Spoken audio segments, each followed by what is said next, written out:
This is FYI News 13, brought to you by SSPTV and the Hazleton Standard Speaker.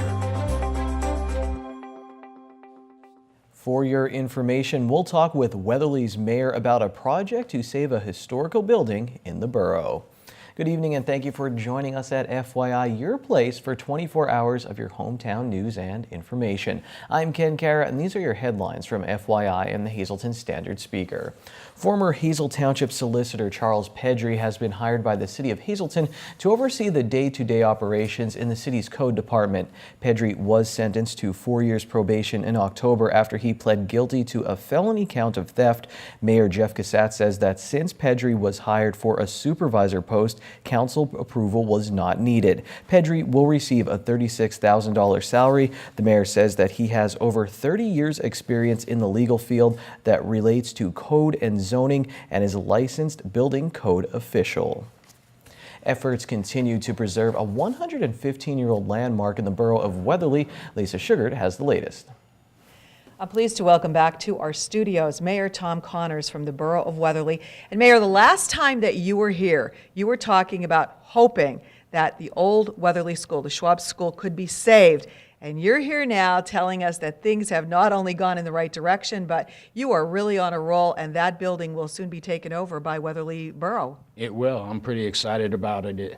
People came together, and we need a couple more dollars, but not many more dollars, and it's amazing. We worked good with the bank, with the realtor. They understood how much that building meant to us, and you know, everybody came together we've had $5,000 worth of donations and then $25 worth of donations, and we added it all up, and we think we have enough now to actually purchase that building from the bank and get it back in the hands of the borough where it belongs. So people came together. There was a group, Save Our School, and this was the Schwab School Restoration Project. So people donated money, but then the big news was you got $1 million grant. We got a $1 million grant from the governor, and I thank Governor Wolf for that money. We've been actually working on that for a while. We had to have the match. We did have the match. We held on to it for 1.5 years. We put everything on hold as far as any development because we were hoping to get this grant. I thank them for giving it to us, and we're moving forward. In the spring, we're breaking ground with a new police station, new magistrate building, new borough building. And the police station and the borough building are now in our train station. So our train station is going to hopefully be part of our museum. We're working on Rails to Trails. Weatherly's moving forward in a great way, and it's pretty exciting. You wanted this was the former high school. It was in disrepair for several years. You wanted to make that a focal part of the community. This was very important to you. It was important to me. I'm originally from New Jersey. I didn't go to that school, but ever since I've been involved in the community, people have asked me about the school. Unfortunately, it fell into private hands the building wasn't being taken care of, and we had an opportunity, probably the only opportunity, to get that building back. It's such an important part of Weatherly's history, so if you love Weatherly like I do, we knew this was our one chance to get that building. I made it clear to the people when we started this that we weren't going to sell hoagies or cupcakes to get this money. People needed to reach into their pocket if they had it and put it on the table, because we're going to do fundraising in the future, but to purchase the building, we needed donations, and the people came together. It was absolutely amazing. That school is going to shine on that hill one more time, and I can't wait. And God forbid if anybody tries to take it away from us again. So it's a good thing. Schwab School, it's a love story for our town. Anybody that hears it, it's just amazing. So it's very important to save it, and it's the symbol of our town, and it's the heart of our town. So I'm glad that it's going to be saved, that's for sure. All right, well, you're going to come back and keep us updated on that. We want to go through it at some point. It's a future community center that's a long way off, but we know that good things are happening. Congratulations on a project that was close to your heart, and you made it happen. So congratulations to everybody that was involved. We will keep you up to date on what happens with the old high school in Weatherly. Thanks, Lisa. This holiday season, how about the gift of pizza? Frankie's Cold Pizza and their Pizza Express is now bringing their boxed cold pizza to your door. You have a chance to win a box of 12 slices of Frankie's Cold Pizza with their signature sauce and cheese blend, bake fresh all day with no preservatives. Call now, 570-459-9813, extension 104, and leave us your name and phone number, and we will pick a name at random. You must pick up your prize at Frankie's by the close of business Sunday. Be sure to check out the delivery schedule for Frankie's Express on their Facebook page. Coming up on FYI, the Standard Speaker's Dave Seaman and I will take a look back at the best local sports moments from 2016. After this break, your holiday forecast and an interview about a play opening in Jim Thorpe called As the Matzo Ball Turns.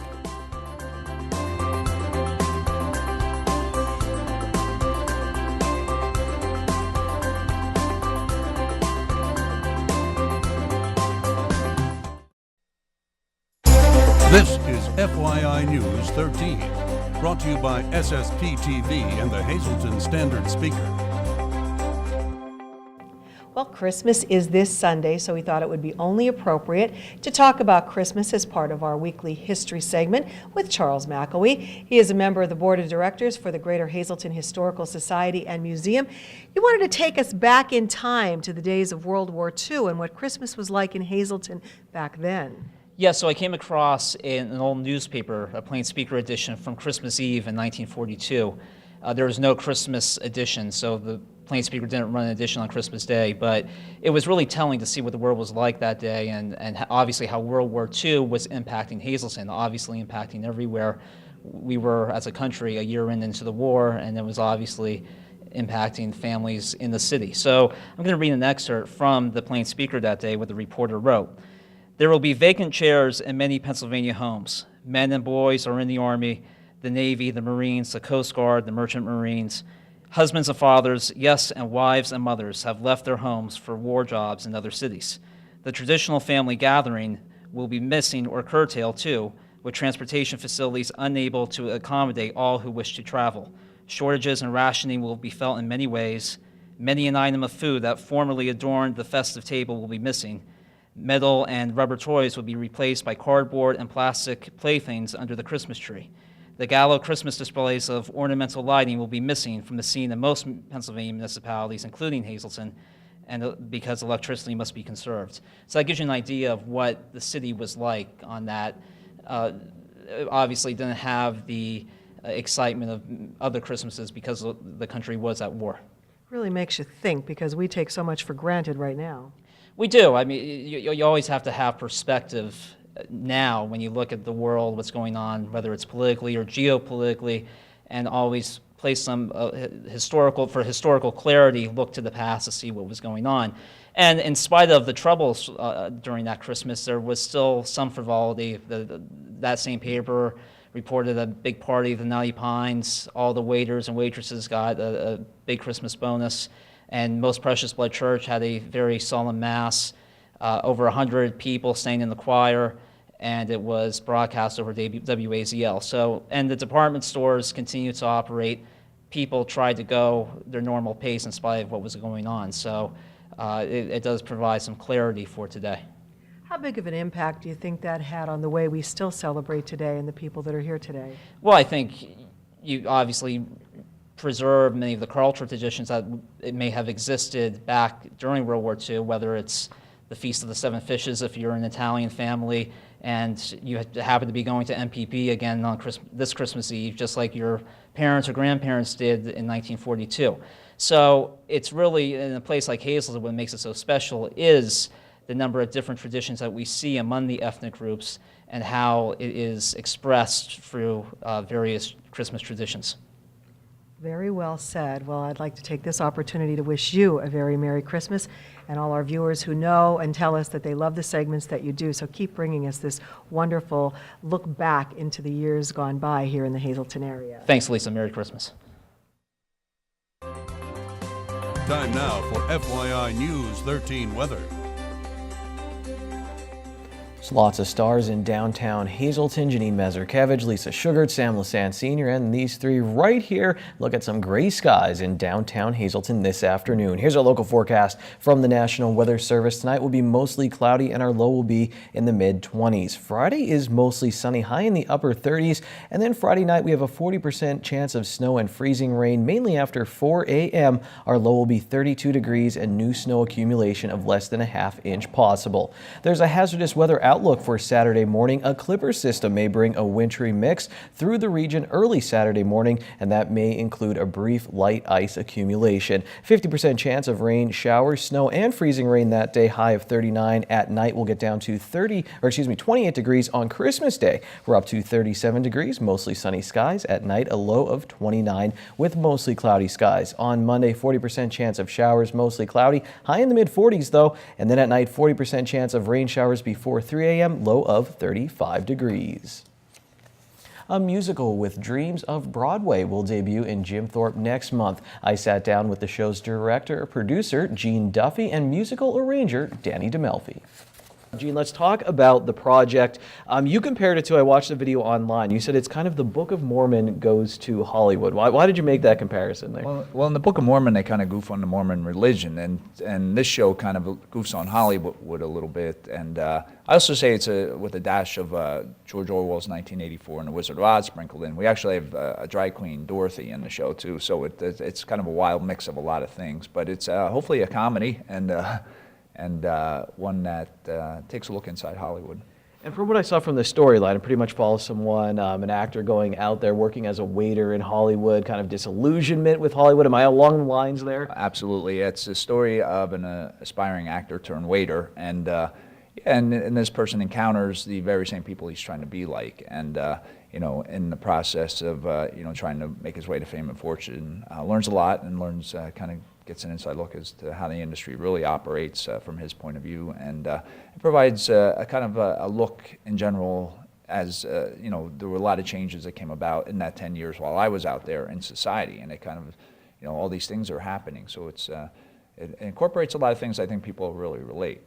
And it's going to be a musical, and that's why this man over here, Danny, talk about the process even. And when you looked at this as a book and then as the show, what's the music like? How would you describe that? Well, it's very varied. It's all kind of styles of music throughout the book. I think there's 23 songs that we did. I read the book. The book is very satirical. It's an very easy read. So not only does it give you the comic relief, but it also hits you in the head with the harsh reality that is Hollywood. Gene would give me the rough ideas of the song. He did some bass guitar, just bass guitar and raw vocals to try to give me the little snippets of doing it, and then I would take it and listen to it, make it harmonically correct, rhythmically correct, melodically correct. And once I would rough it out, and then I would play it for Gene to make sure everything was okay, and then I would actually put it on the computer Finale software, print out the music sheets, and then he could have that to go by. And then we would go in the studio and we record all the songs. So it was a process of about 11 months to get this all done. Very, very harrowing, in fact, a lot of times my wife and kids would be in the next room, and I'd have the CD blasting with some of these songs some of them are quite outlandish. But we got it all done, and I'm just looking forward to the premiere of the show. And with that being said, there's big dreams for this work. You're thinking maybe Broadway, and then see how far this could go? Sure, yeah, and that was the exciting thing about bringing people on board. That was our selling point to them, is to take this original idea and show and see how far we can go with it. And I think it's going to come in stages. I think that this is a really solid first draft. There may be changes along the way we need to make to the story, or maybe enhance the music in different ways. The music is great, but to make it fit a big orchestra or a pit, we're going to have to do some things, and we want to bring more creative people in the process. So it's going to naturally, organically grow. So yeah, it's fun. We want to see what it can do, and this will be a great test of it opening weekend, and that's why we really like strong local support and also feedback. We want to see how it plays off audiences, and it's. It could be the start of something, so it'd be really fun to develop a show like this. Maybe the next Chicago or whatever, emanates right from this area. So that's kind of what we're looking at. And that's neat, and you can be a part of that, be a part of history. Showtimes, check them out for As the Matzo Ball Turns. I asked Danny the difference between a matzo ball and a meat ball, and he said ethnicity. Here's your green screen. Midday winning lottery numbers: pick 2, 3, 3, pick 3, 184, pick 4, 4650, and pick 5, 69356. When we come back, we'll take a look back at the year in sports. This is FYI News 13 Sports. You're about to see a special segment I recorded with the Standard Speaker's Dave Seaman as we take a look back at local sports in 2016. One story you're going to hear about is longtime Marion football coach Stan DeCoste retiring. While Dave and I will be looking back, Marion is looking forward. DeCoste is still the AD there, and they've hired a new head football coach. Pat Morgans will lead the Colts in 2017. Morgans graduated from Marion in 1986, and after a successful football career there, he went on to play at Bucknell University. He has been coaching for 24 years, making stops on the staffs at Marion, Palmerton, Blue Mountain, and Jim Thorpe. His dad, Patrick, has been working at Marion for 49 years. DeCoste says this about Morgans: "We are not giving him this opportunity. He has earned the position of Marion's next football coach." Okay, now here's a look back at 2016. Dave Seaman is back once again as we get ready to look back at 2016 here with the Standard Speaker sports editor. This will be the last week for FYI, Dave, and then we're going to have a week off. We'll come back as SSPTV News with a new look. And we wanted to take a moment right now, Dave, take a look back at the biggest stories from 2016. I ranked mine, and we'll get more in depth into all these, but at number 3, I had Penn State football. Just unbelievable year there, Dave, and their story. Number 2, Stan DeCoste retiring at Marion, and of course, number 1, Joe Madden winning the World Series with the Chicago Cubs. You mentioned a few other headlines that came up in 2016. Yeah, I mean, we had an outstanding year from an individual standpoint. You look at Jimmy Hoffman, finishing second in the state.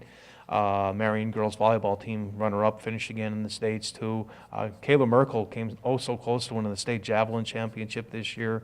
The girls basketball team in the Hazleton area had an outstanding season too. Got to the state playoffs, winning the district title at the arena the first time that the championships were staged at that event, at that venue. A lot of good individual accomplishments on the football field too. It's just the things you think about, and you're going to miss somebody, but it's been an outstanding year on the local sports scene. Speaking, you mentioned the Hazleton area softball team too. They made a run into the state tournament and winning again there, so another impressive year for the Lady Cougars. Dave, let's dive into my top 3. Penn State football, just unbelievable. We sat here and talked. I think we both maybe said 8 wins. You know, one more win than last year, maybe a bowl win, a step forward for James Franklin. I always liked James Franklin. I thought this would be the year he'd gain some traction at Penn State. Not in this way, winning the Big Ten championship. My favorite storyline too, Dave, was Mike Gesicki, and here was a guy I interviewed before the 2015 season. There was a lot of hype around him. He had some struggles that year, a lot of drop passes. He was a force this year for that offense. Big catches. I'm thinking of one against Michigan State. Obviously a huge one for a touchdown in the Big Ten championship. Just looking back on the Nittany Lions, what are you going to remember about this squad? I think Mike Gesicki's a very good barometer for where this team is, because a lot of them did struggle over the last couple of years too. Granted, the depth wasn't there. Like Coach Franklin said, you don't want to make excuses, but the depth, they didn't have the depth. This year they had the scholarships, the full complement of scholarships. So, and I think James Franklin has been known as a great recruiter. So, you know, a lot of those guys you're practicing against are very good players. So the frontline players, the starters, they got a lot of good work. And I think Trace McSorley benefited from that too, getting to practice against a very good defense last year. And a change in offense didn't help, or didn't hurt either. Yeah, Joe Moorhead doing a great job as new offensive coordinator for Penn State. So number 2, I had Stan DeCoste retiring at Marion. And Dave, you talk about one of the guys you just love to talk to after a game, and someone who is really passionate about the sport. And one thing I always remember him saying was that he saw the football team as a window into Marion, and that's how he really wanted it and how he wanted to run his program. I think so. He always emphasized family too, and you always got that feeling covering Marion football that it was a very unique family too, and he coached it that way too. And one thing I'll always remember about Stan coaching too, he was such a great ambassador for the Cole region. It didn't matter if you were one of his players or an opponent of his too. After the season, you know, he always went to bat, so to speak, for a player. If a college was looking at a player, a North Schuylkill player, or Jim Thorpe, Tamaqua, Panther Valley, it didn't matter to Stan. You were representing the Cole region, and I think Stan took great pride in that, as being a voice for the Cole region. And after 40 years, he certainly deserved that kind of reputation. And finally, Dave, of course, Joe Madden with the Chicago Cubs winning the World Series. You probably saw this in the Standard Speaker. Great insert taking a look back at some of the columns that were written about Joe this year. And you said Fran Libinati had a great little piece in there as well. We're going to have a special on Monday on SSPTV, an Out of Left Field special at 8 p.m. What a ride, Dave. And Tim Kirchin, when he was in the Hazleton area, said Game 7 of the World Series was one of the best moments basically in baseball history, and huge for the sport. As he said, you know, so many people watching, maybe baseball can dent the popularity of football in this country, but it was a big moment back here because of Joe, and what a ride. Oh, there's no doubt, too. I mean, to watch Joe fulfill his dream on a national stage like that, I think that made a lot of people proud. You mentioned Fran Libinati. Fran Libinati, he was beaming. He said he jumped like on the final out, and a lot of people felt, you know, they swelled with pride. I mean, it's a good reason to be prideful in the area, and what Joe represents: hard work, you're loyal to a cause, and you stick with it, and you're good at it too. And Joe's been good at it for a number of years. He got the opportunity with the Cubs to move into a situation where the roster was, you know, brimming with a lot of young talent, and Joe definitely knows how to work with young talent, and obviously it showed. And Dave, finally, this is our year in review here on FYI, but the Standard Speaker are going to be doing something as well. Yeah, we're definitely going to be doing a year-end review coming New Year's Day, January 1st. We will be having our usual pictures, our top 10 stories, and a lot of pictures that people might remember. You talked about, you know, the softball team too. They had a great run too, and what they've been through the last couple of years to come so close to winning the state championship too. It's just one of the memories, and it was a treat to cover that team and have Anthony Bellino with me along the way. It was a treat. Well, Dave, Merry Christmas to you. Happy New Year 2016. A great local sports year. Let's hope for more great things in 2017. It's Thursday. Go crazy. It's boneless wing night at Bottlenecks. 50 cents a wing. You can add a small order of fries for only $1.50. Good evening, everyone, and here's tonight's Talk of the Town report. First tonight, Community Bible Fellowship, 458 West Spruce Street in Hazleton, building a free Christmas lunch from noon to 2 p.m. They're having cheese ravioli, salad, bread, desserts, and more. Their Sunday worship service is held at 10:45. For more info, just call 570-436-2061.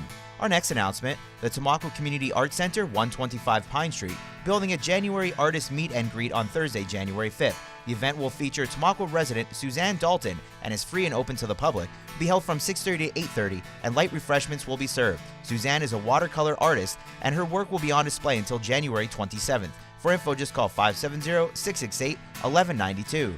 And finally, the Walk-In Art Center, located in Schuylkill Haven, building a Muhammad Ali tribute exhibit opening January 12th. The show date is Thursday, January 19th from 6 to 8 p.m. Admission is free, but donations are welcome, and light refreshments will be served. For info, just call 570-732-3728. That's tonight's Talk of the Town. News 13 would like to send sincere condolences to the family and friends of these recently departed. Valeria M. Bada, formerly of Shepton. Services will be held December 28th at 10:30 a.m. at the chapel of the Cavalry Cemetery. Jean D. Weston of Weatherly. Private arrangements are under the direction of the Philip J. Jeffries Funeral Home. Clara A. Sokolowski of McAdoo. Funeral is Tuesday at 11 a.m. in the Church of All Saints. Friends may call Tuesday from 9:30 to 11 a.m. The Damiano Funeral Home is assisting the family with the arrangements. And Melania Wills of Freeland. The McHugh Wilczek Funeral Home will announce complete arrangements. Attention pay-per-view subscribers, if you see your name right now on News 13, you'll have 13 minutes to call in and win a free movie from Service Electric Cablevision. Our winner tonight is Ricky Hilbish of Frackville. Ricky, if you're watching, give us a call, 570-455-7267, extension 104. Tomorrow on FYI, we're going to Frankie's Pizzeria for some biscuits. Stay tuned for that Christmas special and so much more tomorrow on FYI. We'll see you then. Take it easy, everyone.